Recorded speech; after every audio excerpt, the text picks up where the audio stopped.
Hari Om. But yeah, so when we speak of procrastination, it ultimately is rooted in a desire, which is one is looking for an instant gratification.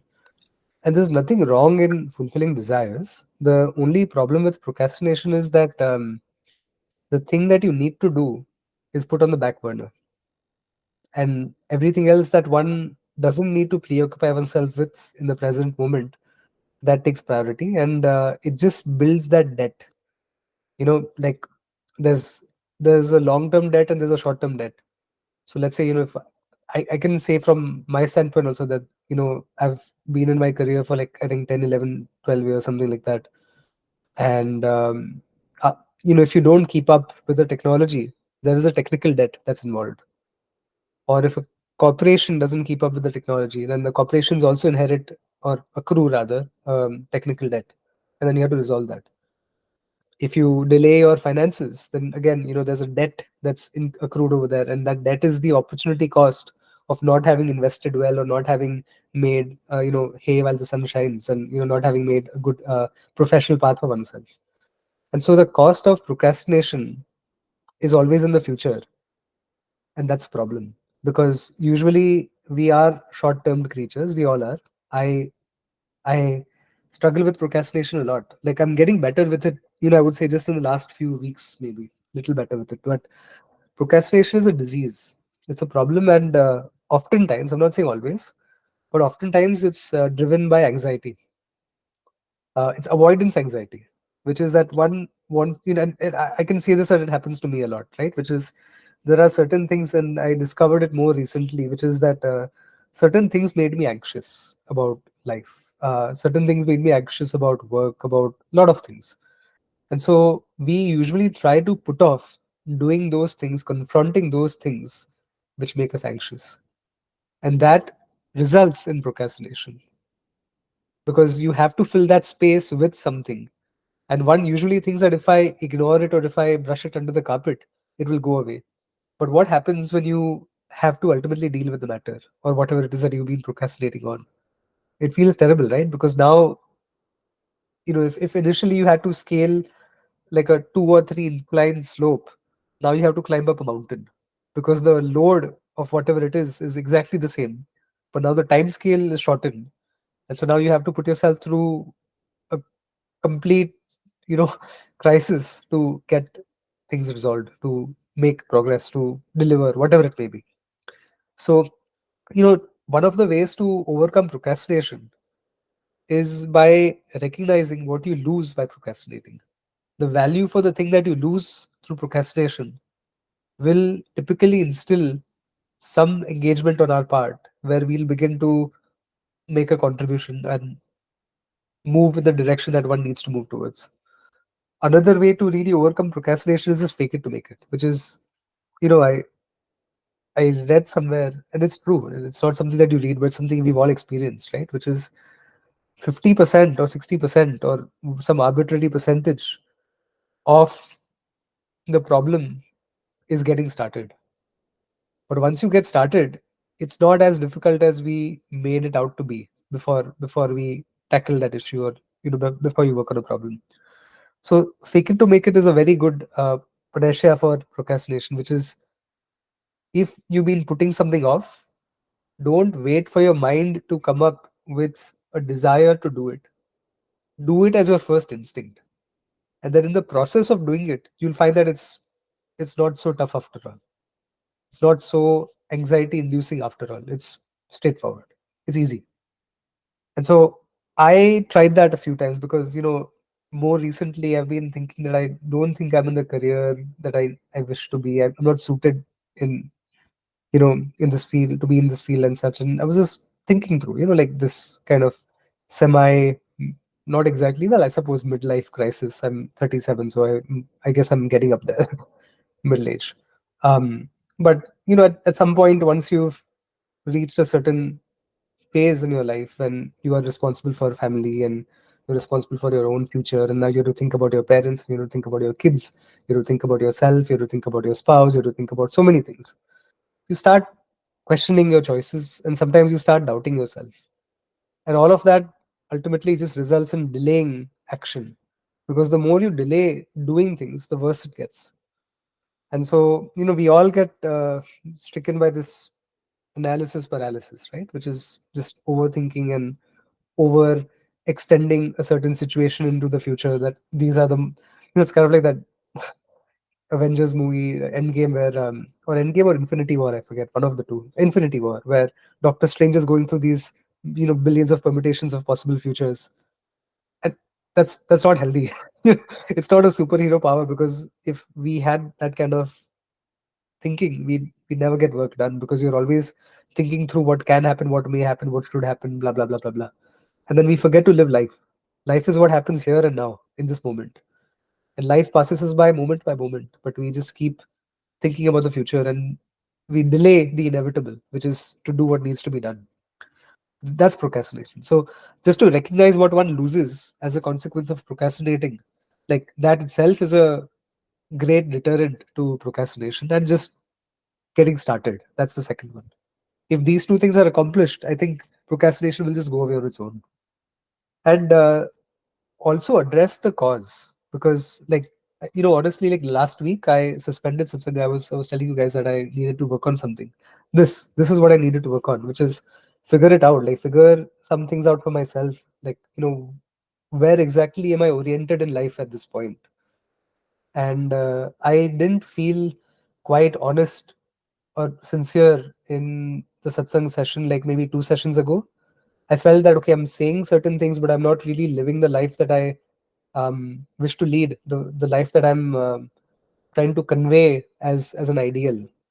And so I figure that I need to take a step back before I can be more forthcoming about these matters, and with myself, really, which I feel I've come to a better resolution with that. So that's something that I've been working on. Another way to avoid procrastination: create a to-do list. Create a to-do list. You know, before you go to sleep at night, create something for the next day, and hold yourself accountable. Extreme ownership over your life, extreme ownership over what you need to get done. Um, for instance, and this was advice to me as well, which is I am very distracted. I don't know. I have adult ADHD. I find it very difficult to concentrate on one thing without my mind running all over the place. I think I'm doing a better job in Satsanga, but not always in life. uh, and I tend to do well. I tend to speak well on subject matters that I find fascinating, or that I'm like just very interested in. But when it comes to certain aspects of work or other parts of life, like even social life, like I'm not a very socially engaged person. I don't like to chit chat, small talk, have futile conversations. Maybe that's my arrogance saying that it's futile, but I don't want to discuss, cabinet drawer colors and this and that and whatnot. Like it's just not something that interests me. But I realize that there's a little bit of conceit that's involved in making these broad brush assumptions about people as well, because that makes life colorful. Today you have a conversation, you go down uh, to the grocery shop, you have some small talk with the person who's a cashier, whatever it may be. It makes life colorful, it makes the world prettier. It's something that you would encourage your children to do as well. And so just because there is something that we don't particularly have a fondness for doesn't make it wrong, or something that's undesirable. So these are things that I've been thinking of as well, right? So again, like it was very easy for me personally to procrastinate, or to have avoidance anxiety, or to be ADHD about matters that I'm not personally interested in. And so I would find myself escaping from those situations. But what I found working for me is just fake it to make it, like do it. Tomorrow, like, for instance, there's a social obligation where some auntie has really, really, really been insisting that we show up at her place. And my first response was hell no. But later on I was like, yeah, that's probably good for the kids. It's good for Ambika. It's good for creating a community as well. And if people don't show up at each other's place for different festivities, it's a very dull and monotonous life. So I'm showing up tomorrow, right? And just like asking oneself this question that, am I doing the right thing because it's the right thing, or am I doing it because I want to gratify myself? And a lot of like this procrastinating behavior is instant gratification. It's just delaying the inevitable, delaying the things that we need to do. So, for instance, if I find that there are certain things at work which don't appeal to me, having a checklist of items that I need to get done and holding myself accountable is the way forward. Now, how do you do that? How do you hold yourself accountable? Let's say you don't particularly like to do work, or the work that you do, or your job specifically. You have a certain role to play where you have to be there from 9 to 5. If during that period you find yourself distracted or not doing something, this is not a punishment, but this is more like, if I don't get work done by 5 o'clock, I'm going to go home at 6 o'clock instead of 5, my usual time. Now, in order to deter that negative consequence, you will get your work done earlier. And you do this for a couple of days. You'll be like, okay, if I don't get this much work done before 5, I'm going to stay back after work completed. Guess what? You're going to complete it. Why? Because you don't want to stay back after work, because you want to do something else with your life. And after a few days, it'll become a habit. And you will get work done. You will lose that ability, or you will lose that tendency to procrastinate. It'll just go away. So it's working for me so far this week. That's why I feel good about Satsanga. If I and honestly, like, I'm going to start canceling Satsanga if I feel I've not lived a wholesome life and I've not had a wholesome week, because you have to walk the talk. So does that help, or is that It does help. cool? Any other questions that you had in mind?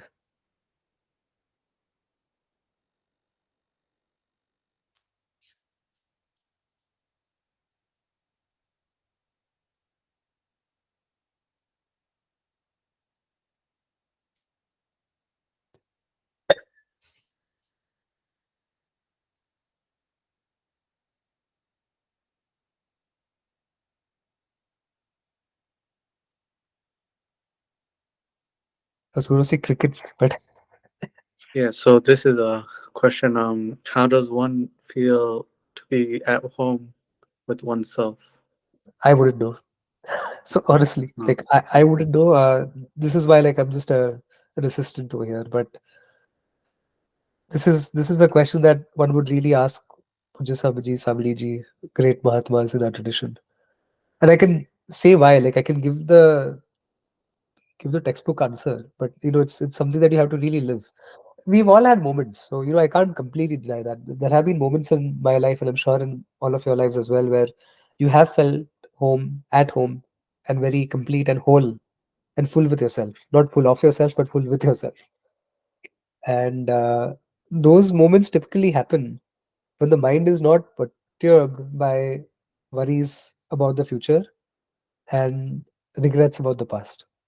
Usually, usually, I'm just being a bit generic over here, because one could say that when you are reveling in the self as the whole, of course, you are at home, because you are with yourself, and there is nothing closer to oneself than the self.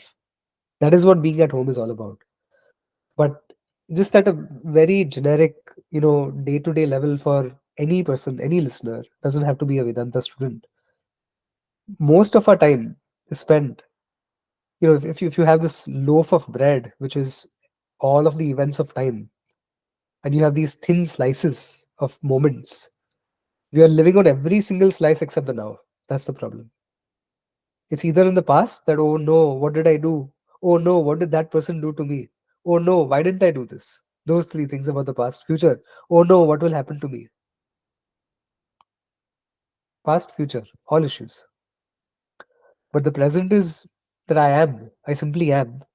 And anything that you associate with the adjective am is a limitation. You cannot qualify the amness, the isness, because that is oneself. Suppose I say I am, there's no problem. The moment I start associating myself with adjectives, I am 37. I have this income. I am an engineer. If I'm an engineer, I'm not a doctor. If I'm a doctor, I'm not an engineer. If I'm this, I'm not that. Anything that I am doesn't make me larger, it makes me smaller, because it excludes all of the things that I'm not. That's why adjectives are a problem. Well, adjectives are not the problem. Identifying as the adjectives are the problem. Adjectives are beautiful.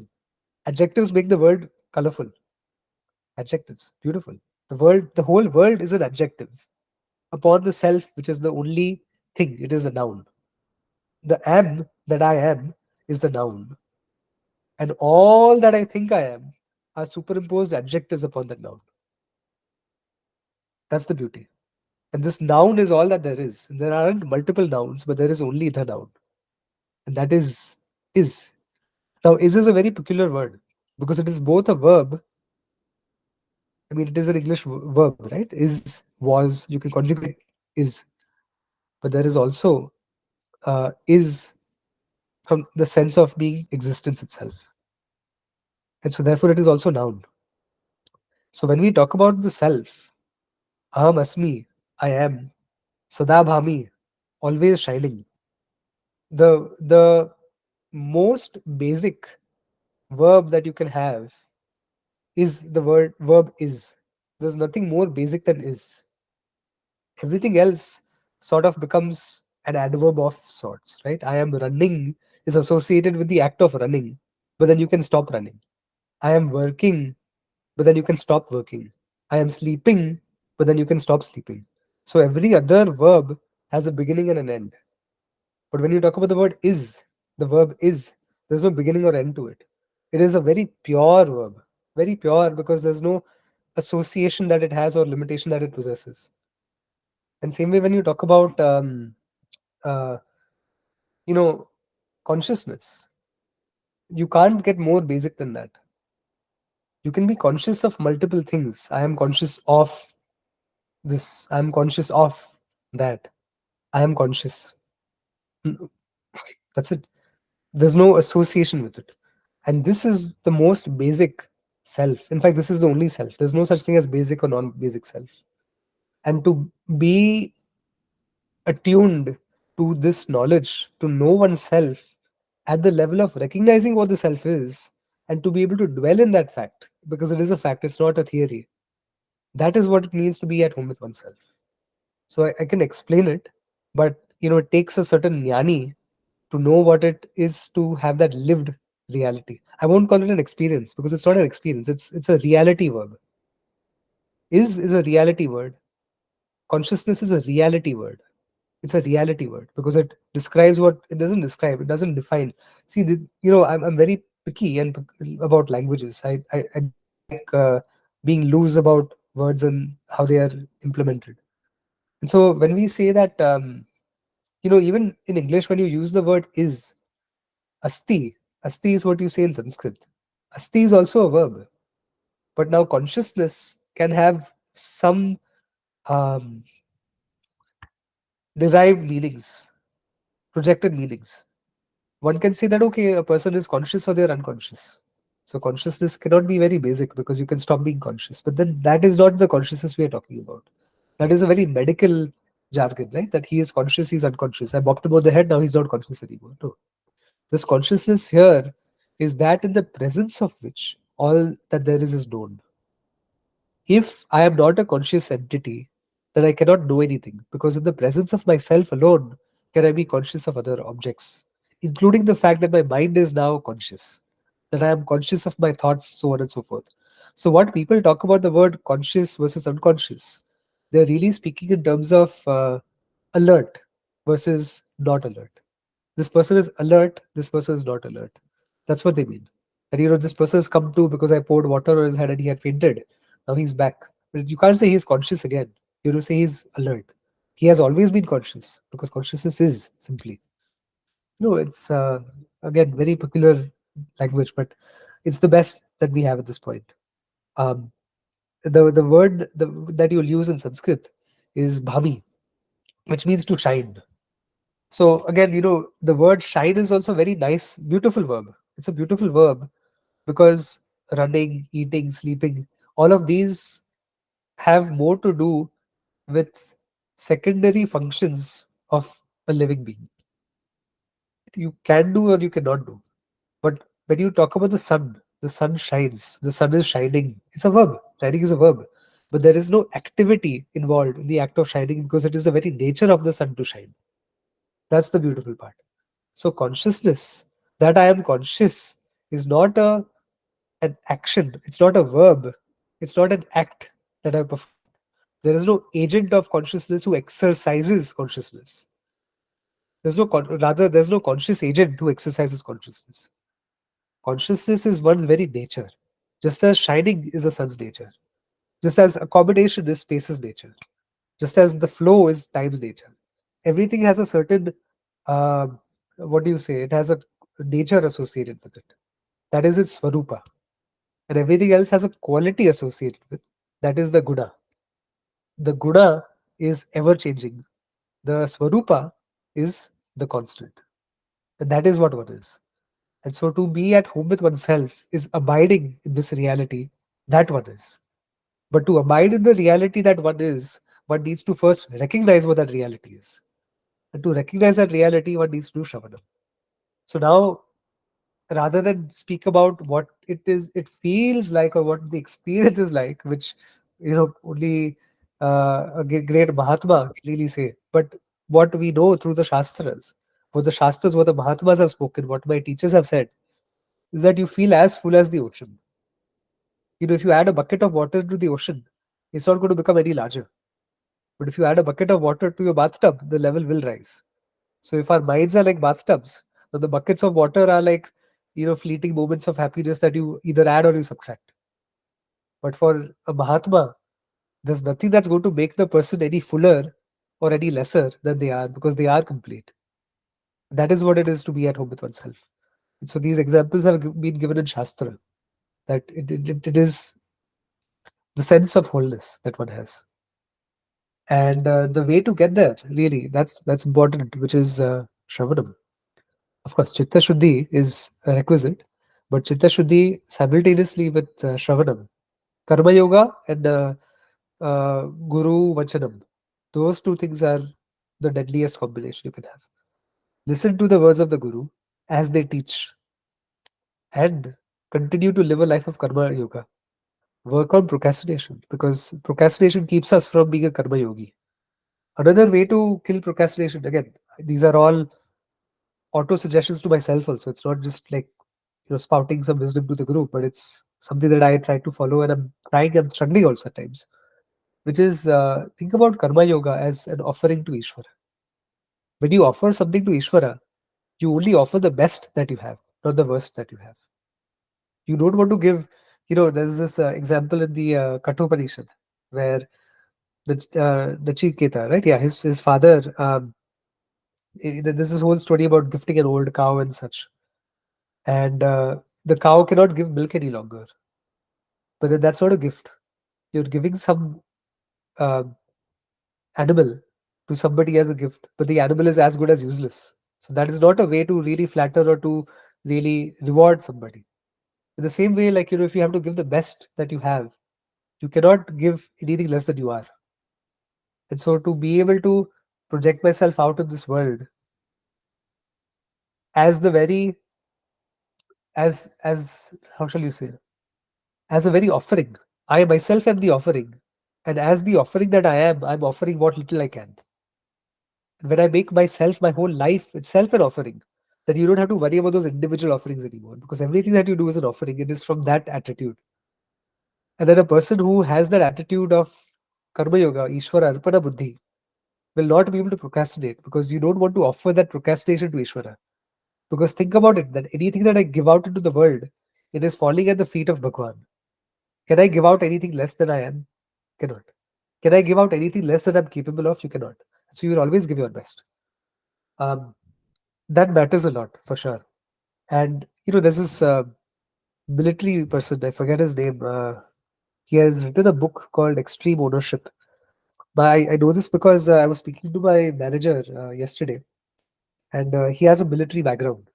And so I was talking to him about how I respect people with a military background, and how um, they've always stood between us and, I guess, imminent threats from our enemies, and how they put themselves in danger for the rest of us, really, because we enjoy the comforts of civilization, of society, of our homes, because there is somebody at the border who's patrolling the borders, who's keeping the enemies out. And in some sense, it's a very strong duty orientation. But over here, the orientation is towards the nation, which is that you are willing to sacrifice even your life when it comes to the nation.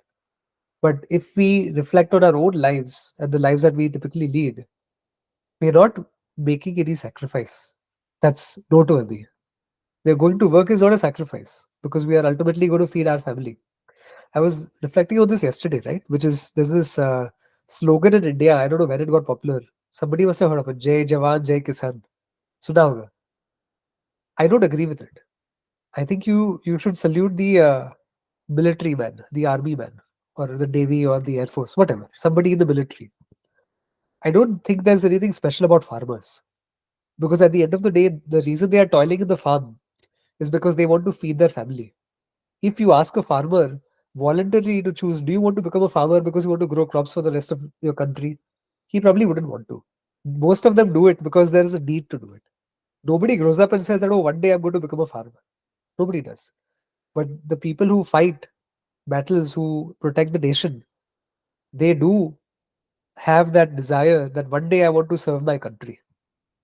So this Jai Jawan, Jai Kisan, that it's a false equivalence. Kisan is a farmer. I don't think there's anything any more special about a farmer than you or myself. We are all laboring. We are all doing some kind of work. Somebody might be a doctor. Somebody might be an engineer. Somebody might be writing code. Whatever it is, whatever you're doing is a contribution to society. Yes, and it's also a contribution to your family. But it takes a certain mindset that says that I'm willing to even contribute my life, whatever be the consequences. And that is not something that you can measure with money. Because if it was money, then you wouldn't become a soldier or somebody in the military, right? You'd take on a corporate job.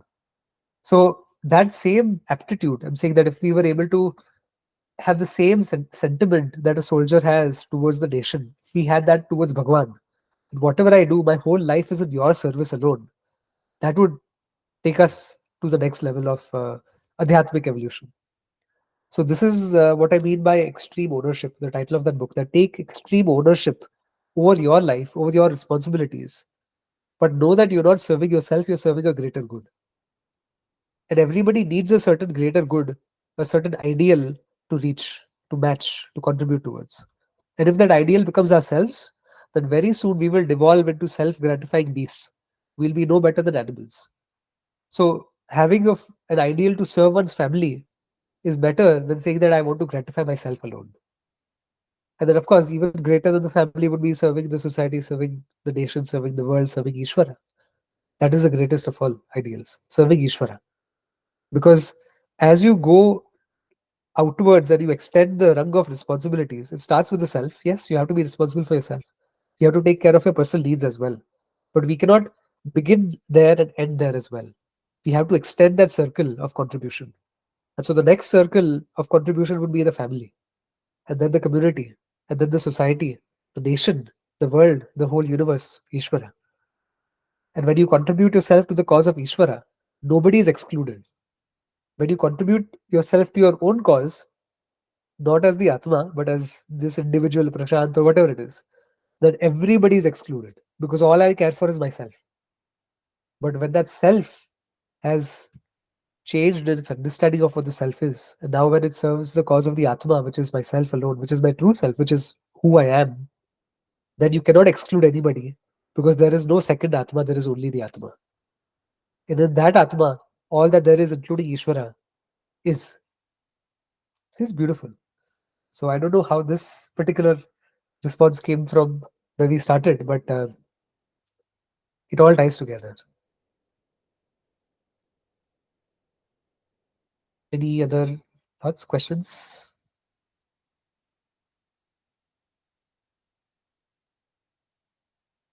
Haji. Namaskaram, Prashant ji. Huda, it's very soft. I can't hear you well. Namaskaram, Prashant ji. Ah, Can you hear me? namaskar. Yeah. I just have a comment on what was just said and the previous question that maybe I'd love to hear your comments on as well. For me, sometimes when I'm experiencing a version of myself that I'm not proud of, thoughts that I'm not proud of, a lack of discipline, procrastination, exactly as you were saying. And then lock into the present moment and just think about, well, not think, but be the awareness, right? Just be the consciousness. Feels like sometimes those moments are the most powerful for me to realize that that's actually the true self, because of how quickly you can go from just a fully agitated state, the most agitated you can be, right? How quickly you can go from that to a really blissful state just by being present. It's hard to fully explain how powerful those moments are and have been for me to keep on trying to contemplate on the idea that I am not that agitated state. I'm just the observer of that. And then once I become this pure observer, pure awareness, or at least lock into the fact that I am already that pure awareness, it reveals so much, right? It feels like those moments reveal more that I am the pure awareness than other moments. I would love to get your thoughts on that. No, I think that's a very potent way to contemplate, because these are all contemplations, and contemplation makes the abidance stronger and stronger. The beauty of contemplation is that the more one does it, the less one needs to do it. After a point, it just becomes very natural, as Chandan was saying. At home, you're at home always because you are. And there are different moments. I was having some tough times, and I was thinking about it, that we often forget that Ganesha is both Vigna Raja and Vigna Harta. He is the one who takes away the obstacles, but he also gives obstacles. And he takes away obstacles when they get too hard to handle, because we all have moments when you need some respite in life. You need a break. You need to catch a break. You need some comfort, some soothing, some affection, whatever it may be, from the world around us as well. And so Bhagwan sends those events, people, circumstances our way when we need help. But when we get too complacent, and when we get too full of ourselves, the not so good selves, then Bhagwan also sends some obstacles our way, to shake us out of our stupor for our own growth. And, for example, if you've had some agitating or agitated moments, those are beautiful obstacles that Bhagwan has sent to deepen your own reflection. And so you're utilizing it exactly as it's meant to be utilized, which is wonderful, which is perfect. And I like this idea of putting one leg in chaos and one leg in your comfort zone. It's always, you should usually you don't want to be stripped out of all comforts all at once. Let's assume that if a person you have different facets of life that we seek to be accomplished in. You have a personal life, family life, a professional life, a hobby. There could be an adhyatmic life as well, like higher goal or a purpose. All of these, these are different KPIs of well-being, where you measure yourself as, okay, I may not be very successful in this area, but I'm doing pretty well here, and that balances it out. But if you strip away every single comfort that you have in each of these areas and lock yourself into a completely uncomfortable and difficult and challenging reality, that's an overkill. And so Bhagwan balances it out for us by being Vigna Harta and Vigna Raja also, which is that there will be opportunities. In the corporate world, you use this word, stretch opportunities, right? Stretch goals. And so Bhagwan will keep giving us these stretch goals, will keep sending certain thoughts, certain troubling events our way. But Bhagwan will also ensure that we are firmly rooted in a certain comfort that we have. It's kind of like you can lift 100 kg weight, but you can't do it if you are not standing on terra firma. You need to be standing on firm ground to be able to lift that. And so that is what life is all about. That, one part of your body is suspended in the air, the other part is rooted to the floor. And only when that rootedness is there, and here the greatest form of rootedness is in Vedanta, really. The teaching of Vedanta, to be able to adhere to the teachings of a guru, to have a guru that you can turn to. I have turned to my guru during moments of despair as well, and they are always available. And to have a family. And, it could be a parent, it could be a close friend, it could be anybody. And to have oneself, confidence in oneself, because a person who is not self-confident, they will not trust their thought process. They'll not trust their ability to feel good by themselves. They will always lean on the external world to feel better. They'll feel that, just as you've done in the right way, you processed your thoughts by yourself, you reflected by yourself, and that took you to the next level, different levels. Some people I know, and I've been in that position as well, where I feel, oh, I'm not good enough. I'm not good enough to solve my own problems. I need to go to somebody else. But eventually, we want to arrive to that state of independence. And only a person who's independent can become interdependent. And interdependence is the end game, really. Because we all start as dependent. Then you become codependent. Then you become independent. And then you become interdependent. And interdependent means I know that I have a certain role to play. I know that somebody else is going to play a certain role that I will one day have to depend upon. And to not be embarrassed by it, to not see it as an obligation, to not see it as a favor, and not to do something else that I do as an obligation or a favor either, but allow the entire world to hold hands together so that we can grow together. That's interdependence. And that's what our teachers do. It's beautiful. Society, becomes more beautiful that way. And this is why I have a slight distaste for like the Shramanic traditions in India, which is the Buddhist traditions and the Jaina traditions. Because over there it is a strong focus on independence, which is like sannyasa, complete sannyasa. But for us, it is that first you live the life of an artista. If you show a certain capacity, you show a certain maturity, you show growth, then you are ready to take the next leap, knowing that you are the whole. But anyway, it's very beautiful, and your contemplations are exactly as they should be. And I'm sure things such as trips to AVG help. So we need both factors, independent and external factors, to, yeah, very beautiful. Anything else?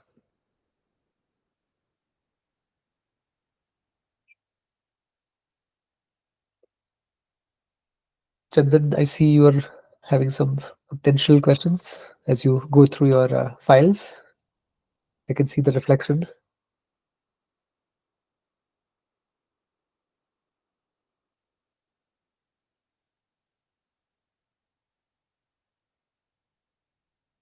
You're like Cyclops from X-Men.